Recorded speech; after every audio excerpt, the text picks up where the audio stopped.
sama visi misinya dengan keinginan saya dengan lulusan ekspresi, terus berarti dengan lulusan ekspresi ini kita bisa menolong lebih banyak orang lain. Kayak gitu sih. Awal mulanya. Berarti memang menikmati banget dan cita-cita menjadi psikologi ya dari kecil ya? Iya betul, pengen banget ambil jurusan tuh psikologi. Emang nggak takut? Kan psikologi ketika ada orang yang pengen ke psikiater maupun misalkan teman saya mau ke situ, saya kan selalu berpikir emang lu gangguan jiwa, sampai nggak takut itu? Emang peluangnya sebesar apa sih psikologi Nah untuk saat itu ini?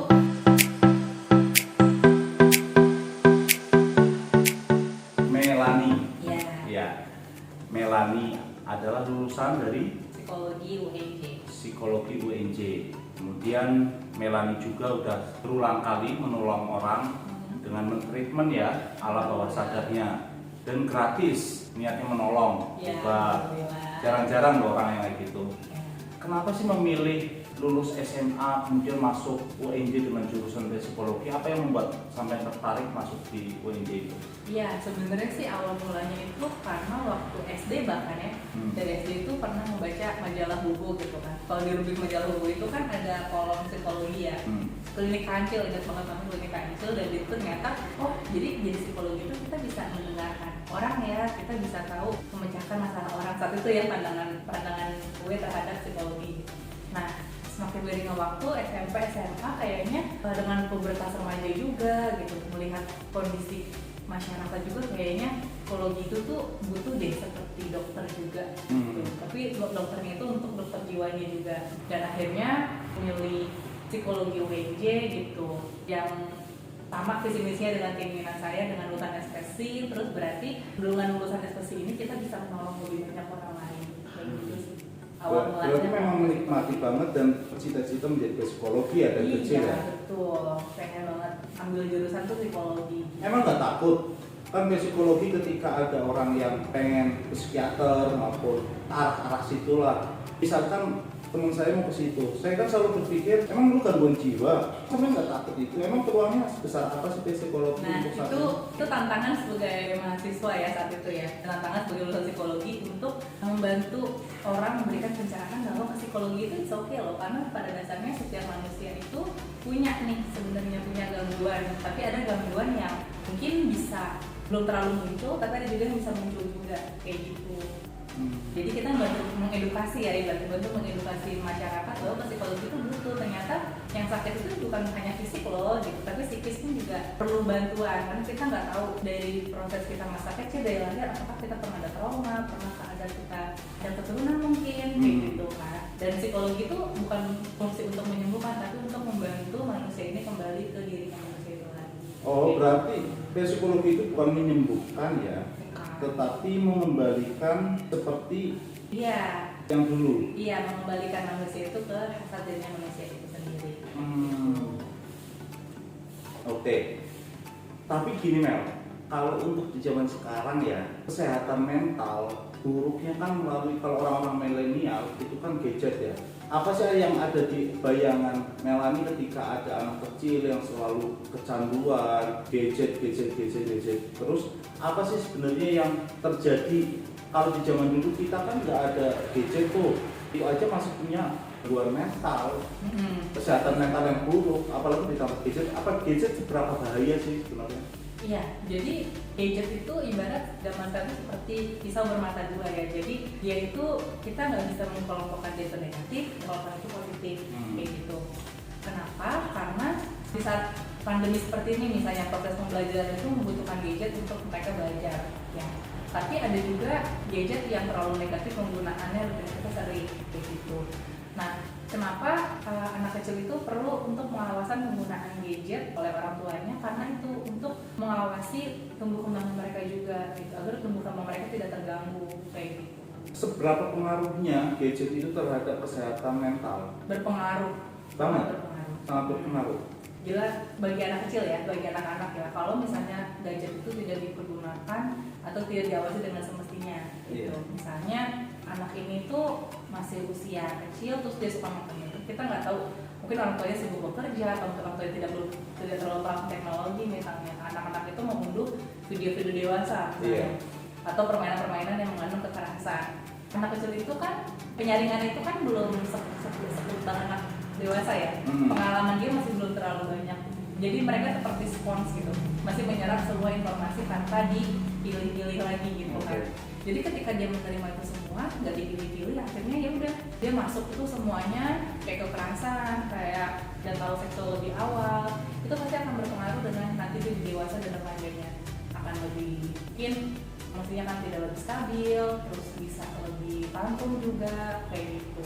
Dan mungkin makanya sekarang banyak kejahatan pelakunya anak mungkin ya salah satunya penyebabnya karena itu. Oke. Kemudian apa ya, banyak orang-orang yang memang kecanduan bahkan nggak bisa meninggalkan gadget sampai seperti itu keterbelakangan mental atau stres atau bahkan seperti orang apa ya, benar-benar kalau nggak ada gadget kayak orang gila, kayak kecanduan gitu.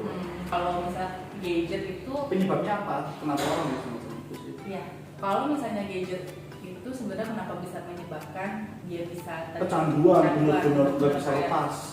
Karena jadi gaming misalkan. Kayak karena adiksi gitu, ada ketagihan, ada kepuasan tersendiri ketika bermain games ini. Oh belum selesai nih, ada game lagi, ada game lagi gitu. Karena itu juga reaksi pun dengan sistem saraf otak juga sih. Sistem saraf otak. Iya, lobus frontalnya itu jadinya kayak terlalu banyak menyimpan memori terkait itu. Karena kan otak itu hebat banget ya, bisa menyimpan semua memori, lobus frontalnya itu disimpan di sini. Dan kenapa ada yang bisa membedakan manusia dengan hewan? Iya. Kalau menarik.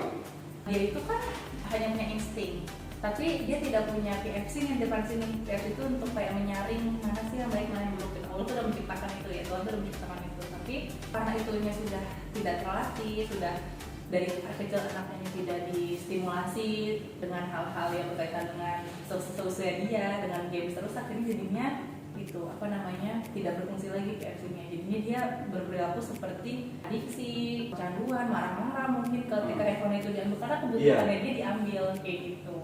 Dan itu sebenarnya masih bisa untuk anak kecil itu masih bisa diperbaiki dengan beberapa terapi yang nanti akan membutuhkan bantuan psikolog. Lama. Gitu. Itu prosesnya lama. Makanya para ahli psikolog tuh kadang suka bilang screening tuh jangan terlalu lama ya, gitu. Ada batasnya. Ada batasnya 5 menit gitu, nggak bisa lebih dari jam atau gimana kayak gitu. Karena itu efeknya tuh berdahsyat banget gitu. Bukan berarti kita anti screening, nggak mungkin. Tapi kalau anti screening juga nggak akan mungkin karena sekarang kan juga sudah masanya masih era digital ya. Itu gimana tergantung orang tua ngatur durasi anak itu untuk screen time kayak gitu. Karena itu berpengaruh banget loh ketika kita berpengaruh sama gadget. Terus kita dengan tata anak muridku dulu ya. Jadi anak muridku dulu tuh dia orang sibuk, ayahnya sibuk gitu ya. Dia di rumah dengan suster, tapi sama susternya ini hanya dikasih tutup aja. Tuh nggak ada interaksi dong, nggak ada interaksi kayak arah juga ngomong gitu, nggak ada. Akhirnya timbullah dia jadi telat bicara. Terus jadi lebih nggak tahu nih cara komunikasi. Harusnya kita kan nyapa temen tuh, hey gitu kan, main yuk misalnya gitu ya. Tapi jadi malah mukul temennya. Ya, itu tuh bentuk dalam hati dia tuh dia sebenarnya nggak mau mukul, tapi itulah bentuk yang dia tahu gitu. Dia belum tahu komunikasi karena dia nggak pernah dilatih gimana sih cara komunikasi gitu. Tapi di sini saya nggak menyalahkan ayahnya yang sibuk ya, tapi karena kita di luar itu kita nggak tahu apa yang bikin ayahnya seperti itu. Karena kan mungkin karena faktor ekonomi atau faktor apapun yang bisa menyebabkan dia kenapa bisa bersama susternya aja kayak gitu sih. Untuk saat ini, apalagi di situasi COVID kayak gini kan sekolah online nih, sekolah online. Berarti kan kita mau nggak mau harus anak-anak itu memegang HP. Jangan megang HP, kita kan nggak tahu nih kapan waktunya dia megang HP. Misalkan kita ambil dia bakal marah. Sebenarnya apa sih yang harus dilakukan orang tua untuk mengawasi anak, tetapi anaknya itu nggak merasa terkekang? Kadang gini mbak, yang terjadi di lingkungan saya terutama, itu ketika HP itu diambil di waktu-waktu tertentu dan dikembalikan di waktu-waktu tertentu, anak-anak itu kayak merasa, kok saya digini banget sih, saya dibatasin banget sih. Sebenarnya orang tua itu harus seperti apa sih? Iya, jadi sebenarnya untuk orang tua mungkin ya harus selalu rajin bekerja sama dengan orang tua dan orang di rumah. Misalnya saat itu dia lagi bekerja tapi dia bersama dengan mbaknya, itu harus membuatkan jadwal. Memang sih kesannya kayak anak nih ngerti gak kita kasih tahu gitu ya, kayak dikasih tahu jadwal, nak kamu nonton YouTube tuh 15 menit ya, waktunya tuh sampai jam panjangnya kesini kayak gitu. Sebenarnya bisa dibikin durasi jam gitu. Misalnya kamu sekolah dari jam 8 sampai jam 10, kayak kamu boleh pegang handphone karena emang lagi waktunya belajar. Nanti boleh pegang HP lagi sore ya, dan malam itu sudah tidak ada lagi kayak gitu. Jadi kayak dikasih tahu asal itu konsisten ya. Itu konsisten, bukunya itu konsisten. Karena kalau misalnya nggak konsisten, pun anak juga akan menyepelekan aturan gitu. Iya. dan kita juga punya konsekuensi, kita harus tegas gitu. Kalau enggak ya sudah, nggak mau dia tantrum, guling-gulingan atau gimana, itu is okay, nggak apa-apa. Jadi itu selalu mengajarkan anak rasa kecewa ya, karena kan kita mengajarkan ke anak rasa nggak semua lo yang nggak semua lo yang kamu mau tuh kamu bisa dapet, kamu harus tahu timingnya, kamu nggak bisa terus kayak gini kayak gitu kan. Mengajarkan di lingkungan dewasa nanti nggak harus semua yang kamu mau tuh kamu dapet sekarang kayak gitu. Jadi biar anak pun juga lebih tough gitu, lebih tough sama perasaannya dia kayak gitu. Kemudian gini, Mel, kita melihat ketika memang sudah semacam ini berarti kan kita nggak bisa lepas dari yang namanya elektronik. Oke, dari kayak gitu kan biasanya tetap ada korban. Misalkan orang sudah kecanduan benar-benar yang namanya gadget, elektronik, berapa parah, dan ketika sudah parah terhadap kecanduan itu, waktunya berapa lama untuk sembuh dan treatmentnya seperti apa? Kalau untuk seberapa parah itu perlu observasi. Makanya saya bilang kalau orang yang udah kena canduan itu tidak harus dipatokan nih pasti dalam waktu hitungan sebulan dia sembuh. Iya. Karena kita berhubungan dengan psikologi orang. Beda sama orang yang mungkin sakit batuk minum antibiotik nih 3-4 hari sembuh ya gitu. Iya. Itu kan enggak, itu ada jangka. Tapi kalau misalnya orang yang udah psikologis itu berarti ini harus butuh terapi nih, observasi dulu, wawancara dulu. Jadi tuh kalau untuk observasi psikologi itu cukup panjang. Jadi kayak orang di observasi, diwawancara, anaknya juga diobservasi, diamati, perilakunya seperti apa yang harus dirubah. Itu ada sih dulu mata kuliah modifikasi perilaku. Jadi terapinya itu nanti biasanya bersifat behavior perilaku itu. Misalnya terapi untuk fokusnya dia nanti disuruh meroncet, dia disuruh untuk emosi juga, terapi emosi juga kayak gitu. Itu semacam les atau memang tinggal di satu tempat? Itu tinggal di satu tempat, Tinggal kayak les gitu ya, kayak mungkin mirip les juga. Jadi kayak ada terapi okupasi, terapi perilaku, sama terapi emosi. Tapi kalau yang parah tetap di kayak karantina tersendiri kan, di ruangan sendiri apa enggak? Kalau untuk kayak anak-anak tuh bisa untuk terapi perilaku, tapi kalau untuk yang udah orang dewasa yang sifatnya dia sudah ingin menyakiti diri sendiri dan menyakiti orang lain, misalnya efeknya ya, efek dari adiksi itu dia mungkin jadi lebih paranoid gitu ya, lebih ingin menyakiti orang lain. Nah itu tuh bisa ditingkatkan dulu.